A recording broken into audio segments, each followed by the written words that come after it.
Sound check 1, 2, 3. Sound check 1, 2, 3.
Good afternoon, everyone. It's 12:30, and I would like to call our meeting to order. This is the Emergency Preparedness and Protective Services Committee. This is our 13th meeting of this term of council. The City of Ottawa is located on unceded and never surrendered territory of the Algonquin and Anishinaabe First Nations people. They have been inhabitants and stewards of these lands for millennia, and we honor and we recognize them. At this time, I would like to call on the committee coordinator to take a roll call, please. Councillor Bradley. Here. Councillor Desroches. Here. Councillor Dudas. I'm here. Councillor Devine. Here. Councillor Johnson. Councillor Johnson. Councillor Luloff. Happy Groundhog Day, Chris. Conseillère Plante. Oui. Vice Chair Hill. Present, thank you.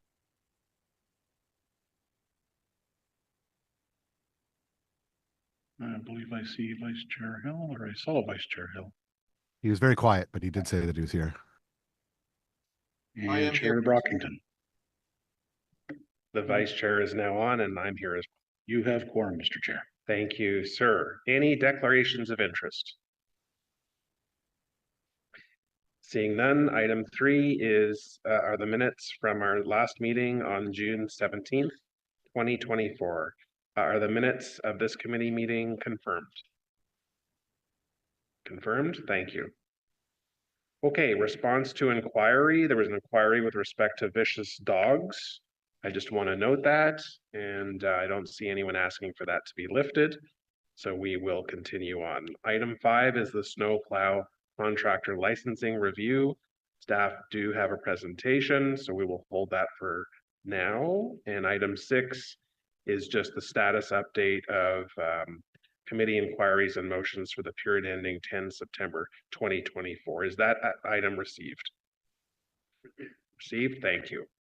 Okay, so one main item of substance for our committee meeting today, and that is item 5, which is the Snowplow contractor licensing review. I will first turn again to our acting general manager to introduce this matter. Thank you, Chair. The Snowplow contractor licensing review is part of the work of the public policy branch within EPS, and it's part of the work plan, and they're happy to report today on that. Jared Riley and Ashley Cheslock will be reporting today, and I'll turn it over to Jared. Thank you. Thank you, Acting GM. My name is Jared Riley. I'm the Acting Program Manager for Public Policy Development Services in the Emergency Protective Services Department. Our team is here today to present Snowplow contractor licensing review, which includes recommendations to update the existing Snowplow contractor licensing in the business licensing bylaw.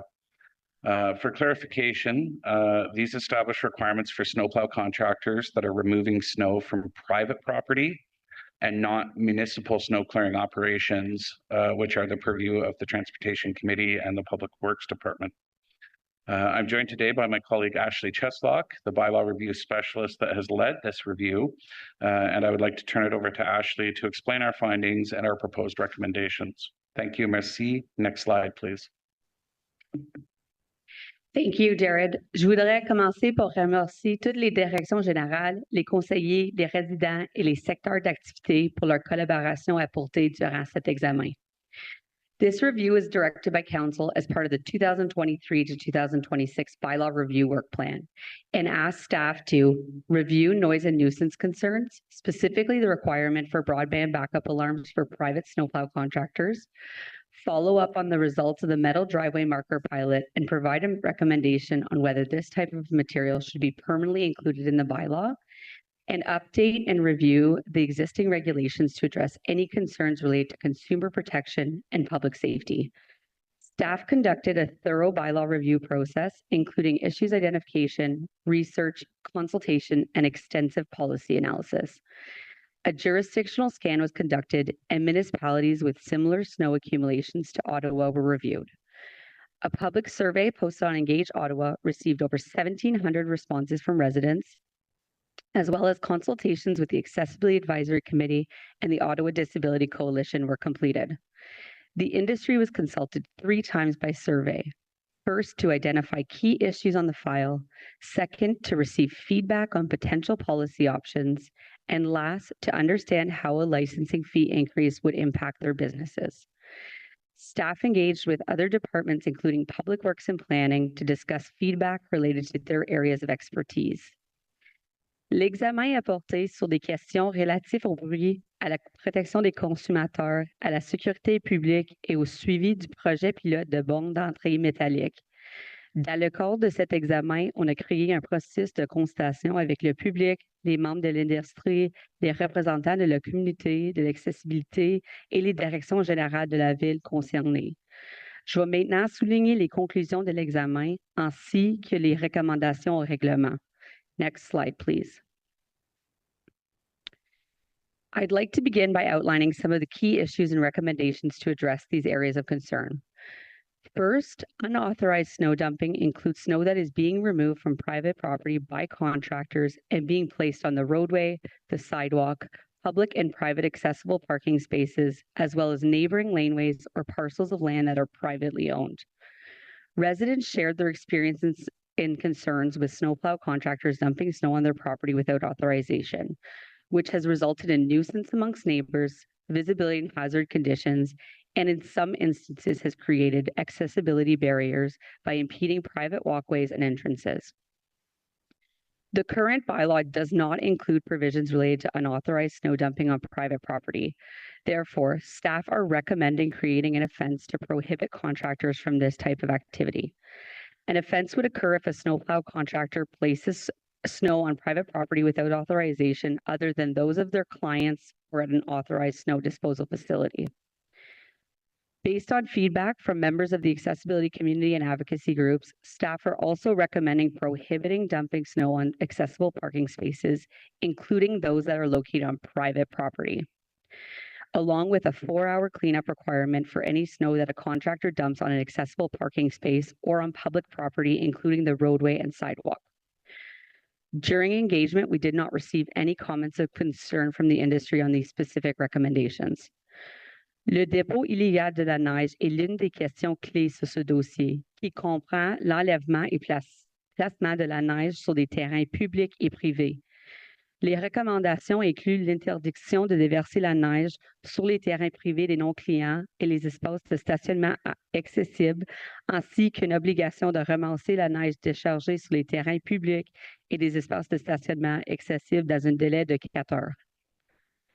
To address consumer protection issues, staff also proposed 4 changes to the regulations. Upon application of a business license, the city issues a plate which must be visible and securely attached to the rear of a snowplow vehicle. Staff recommend introducing a sticker system that will be issued annually and must be affixed to this snowplow plate to avoid the misuse of expired plates and assist with identifying licensed contractors. In the existing regulations, snowplow vehicles are required to have their company name and telephone number printed on the side of their vehicles. Staff are proposing updates to the vehicle signage requirements to meet the city's accessible design standards. This includes things like larger size font and standards for color ratio. These vehicle signage standards have been implemented in other licensed business categories at the city to assist with identification and enforcement purposes. Staff also recommend a requirement for contractors to provide their clients with a copy of the regulations for increased awareness, as well as an increase of insurance coverage from $1 million to $2 million to align with similar licensed business categories at the city. The industry survey indicated high support for this change, as many already have this type of coverage or even higher. As part of this term's bylaw review work plan, staff were directed by council to review the results of the metal driveway marker pilot, which began back in 2017. The pilot received positive feedback given how metal markers are more durable, better for the environment, and more cost-effective. Therefore, the permanent adoption of metal driveway markers is also being recommended. Staff are proposing 2 other changes to update the driver marker provisions. For ease of enforcement and clarity, all driveway markers will be set at the same setback distance from the roadway, regardless of their material. This would be 5 feet from the edge of the sidewalk and 7 feet from the edge of the roadway where there is no sidewalk. And a new requirement for contractors and property owners to replace damaged markers and clean up any debris that is left behind as a result of this damage is also being put forward as a recommendation. Nous recommandons l'adoption des balises d'entrée métalliques, limite de retrait de 5 pieds du bord du trottoir et de 7 pieds du bord de la chaussée et l'obligation de remplacer tous les balises endommagées. Lastly, council directed to review whether broadband backup alarms should be a requirement for private snowplow contractors.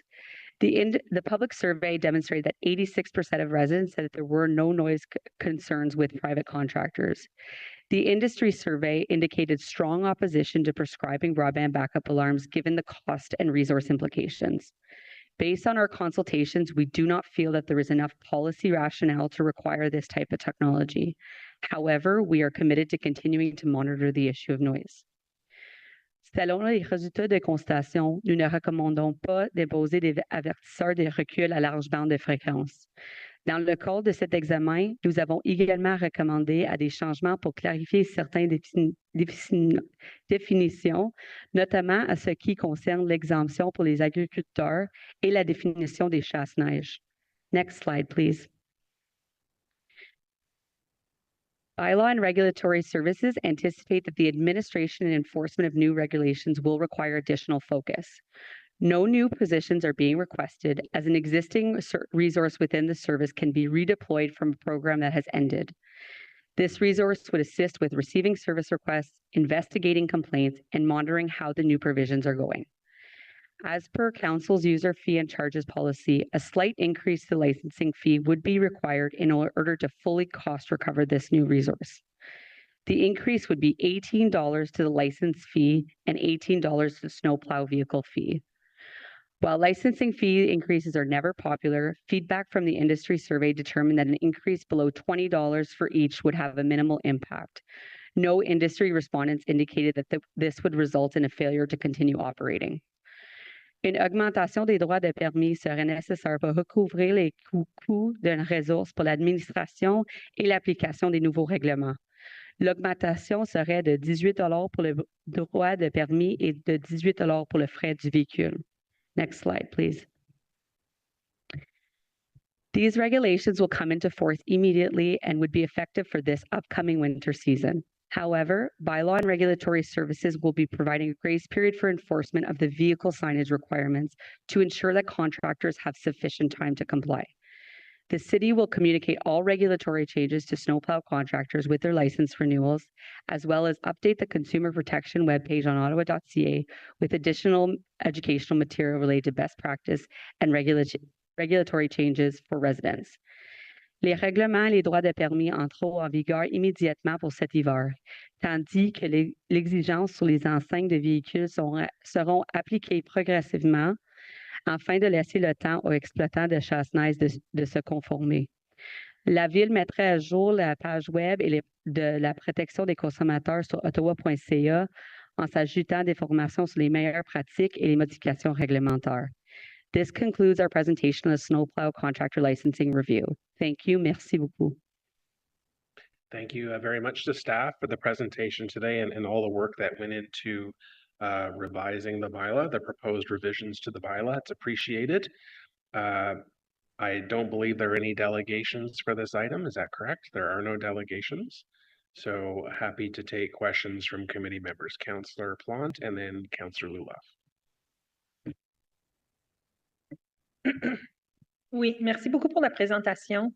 J'avais deux questions pour vous.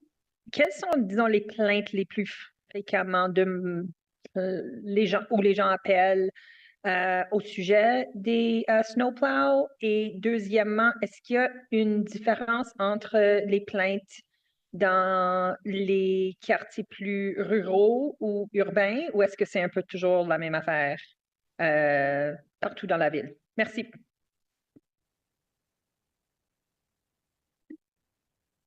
Merci, Monsieur le Président. D'après les données que nous avons, les plaintes les plus fréquentes consistent au placement de la neige déblayée là où la neige ne devrait pas être. Donc, sur les propriétés des voisins, sur la chaussée, sur les emplacements de stationnement. D'après ce que je comprends, il y a entre 700 et 800 plaintes par an de cette nature-là. Thank you, Councillor. Councillor Luloff. Thanks so much, Mr. Chair, and thanks to staff for the great work on this this updating of the bylaw. Certainly was something that was required, and really appreciate the great work that was done on this. I'm wondering, you know, you said that in the survey, 86% of residents said that they had no concerns with the backup alarms. Was 311 complaint data also taken into consideration? I know that I get significant complaints about private contractor backup alarms, especially when they're being used overnight on private property. I was just wondering if that was taken into consideration as well, if it was just the people that you engaged with on the survey. Thank you, Chair. I can say that, yes, service request data was included in our consideration, and I will invite Director Chapman to speak about enforcement. But first, for clarification around the survey and the consultation results, it was 86% of respondents indicated they had no issues with noise. So it wasn't just specific to the broadband backup alarms. Thank you. Most of the noise around, most of the issues around noise were associated with plow scraping and blowers and equipment noise, not with backup beepers. I'll now invite Director Chapman to discuss enforcement. Oh. Thanks, Jared. I really don't have anything else to add. That was what I was going to say, is that it's when we're looking at noise-related data for snow clearing and removal operations, it's often it's more about the, as Jared has mentioned, the scraping of the blades and the dump truck tailgates slamming and things like that, rather than the backup beepers. Great. Okay. I mean, we live in a winter city, and removing snow is noisy, and it's just the way that it's going to be. We get it. The only thing noisier than removing the snow is getting into a car accident because we didn't do it properly. So I appreciate all the great work that's done both on public and private property. Our roads team is absolutely incredible, and I'm always impressed with the quality of work that we see from our private contractors on the most part as well. Please continue to monitor this. I receive quite a few complaints, especially for those like living adjacent to schools and other private property like malls and whatnot. The overnight snow clearing and the piling up of snow requires constant backing up, and those with bedrooms that face these properties are kept awake at night with the beeping. I had suggested originally going to the broadband alarms because that's something that we've done at the city. I know that stage 2 has been wonderful with that too, because we received quite a few complaints about the backup alarms along the LRT corridor while work was going on. It carries a long way, especially in the winter when things are so dead and quiet. So I just ask that staff just continue to monitor that, as it's a bit of a menace to those that are trying to get a good night's sleep for their families and their kids. Thanks. Appreciate it very much, and great work again, Jared and team. Thank you, Councillor. Vice Chair Hill, and then Councillor DeRoche. Thank you very much, Chair Brockton. I would be interested to know how this is going to affect kind of the smaller businesses. So I know that, if you're asking industry, if it's a larger firm, they may be happy to go along with it because the economies of scale aren't going to impact them as substantially. But could you just speak to, how this could impact perhaps smaller players in terms of, cost, in terms of impact on their business? Or are you confident that that this is going to kind of impact on larger, medium, smaller snow removal companies in a way that's not going to be super significant? Thank you, Chair. This was a key consideration when we looked at the structure and the cost of the regulatory obligations that we're building into the system. An example of that is how the fees are structured. So the fee for each operator is increasing by $18. But the bulk of the fee increase comes in the per vehicle cost. So a larger contractor with more vehicles and more clients will pay more money for their licensing than a smaller contractor. And in that way, we can keep fairness within the industry based on the size of each small, medium, and large contractor. No, thanks for that. And I guess my follow on then would be, do you have an appreciation for how those costs could impact on year over year subscription fees that are going to be paid by public members? Thank you, Chair. Yes. With the low fee increase that we were able to achieve, once you split those costs between 50 or 100 or 200 consumers, it really is a minimal to negligible increase in the cost of snow removal service. That's great. I appreciate your work on this. Thank you very much, Chair. Thank you, Vice Chair. Councillor Deloche. Yeah, thank you, Chair. Yeah, these service providers are very busy given our winter climate, and they're certainly very busy in the Finley Creek and Riverside South area. You often see residents kind of pooling together to get the best price, and oftentimes these service providers are the first ones here prior to the city plows getting to the residential streets because they're working on arterials, and I find that they will often, if they've got a lot of customers, will even do part of the road, which I don't think we object to if it's done properly. I am concerned about complaints on nuisance in the sense that when they blow the snow, sometimes, especially when it gets very high, some of it may trickle over into the neighbor's lawn, and at the end of the day, it's probably not the end of the world, but as Mr. Chapman knows, you do get these people who are, in a conflict with their neighbor or what have you. And really, again, it's a minor infraction, but, I can't see us really being too heavy for situations when there's some small amount of snow that's inadvertently put over the border, if you will, on the line. So how do you going to deal with that, Mr. Chapman?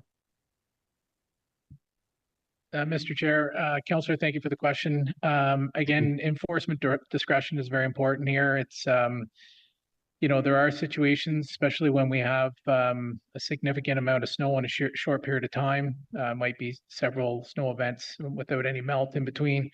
As you've stated, it's difficult sometimes to contain all the snow on your property, and we do see situations where there's snow that may roll off a bank and onto a neighbor's property.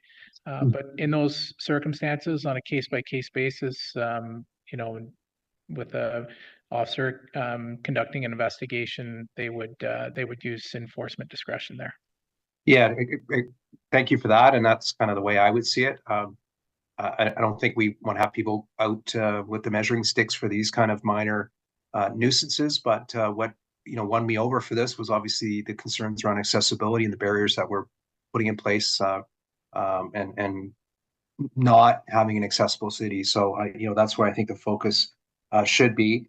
I was pleased to hear that there was some good consultations with the industry, and they're not here today. So that I think is a sign that we are being reasonable in terms of steps that we're proposing and the regime that we're putting forward.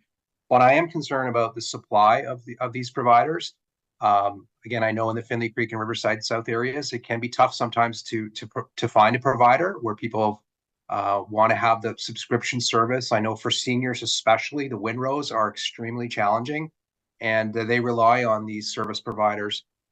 So are you concerned that in any way that this might limit the number of providers, and that there might be providers that would exit the industry, or that this would be a barrier for entry? Because we want to have as many providers as possible, quality ones, to have some competitive prices, but also meet the demand that is out there, especially for seniors. Thank you, Chair. We have not heard this concern in neither the public survey nor the industry survey. We also didn't hear from any industry members that the proposed regulations would result in a failure to continue operating. Okay, good. Let's keep an eye on that, because this is a critical service, right? Again, especially for seniors in the windrows that are very challenging after a big storm.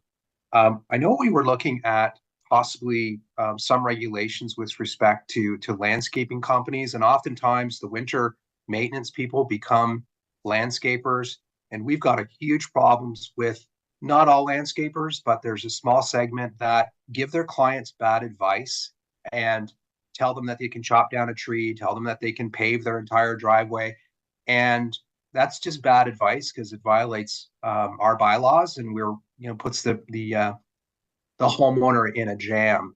So I'm interested in looking at how we can have some better regulation.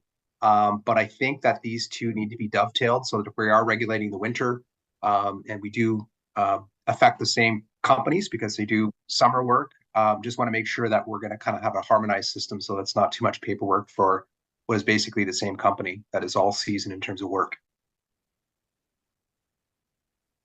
Thank you, Mr. Chair. Yes, absolutely. Our review of potential regulations for landscapers is set to start later this fall and early next year. So that we'll report on the results of that work next year. But yes, absolutely. The affected industries we suspect do dovetail. So as part of this review, Ashley's collected some preliminary information that will help us hit the ground running in reaching out to the landscaper industry as well. Yeah, thank you. And let's make it easier for them so that we're not making them fill out a pile of paper for one and a pile of paper for another and having to go to one part of the city for one permit and another part of the city for a different permit. So I appreciate that there'll be some effort to try and be a one-stop and hopefully have some harmonization in terms of the administration for these companies. I'm going to support it today, Mr. Chair. Like I said, I was originally concerned about a regime that really is just focused on nuisance, but we've heard very clearly that this impacts accessibility for our city, and I think this is how we walk the talk, that we want to have an accessible city and dealing with some of the barriers that come about as a result of some poor performance of snow removal. So thank you very much. That's all. Thank you, Councillor, for that. If I may ask a few questions of my own, there's no requirement by this bylaw to have companies truck snow away on residential or commercial or any type of property that's being serviced that doesn't have sufficient space to store snow. Newer developments in my ward have small front yards, and those front yards, when snow is piled, breach sight lines. There are concerns about water penetration on abutting properties in the spring. We're silent on that, or the bylaw is silent on that. Is that correct?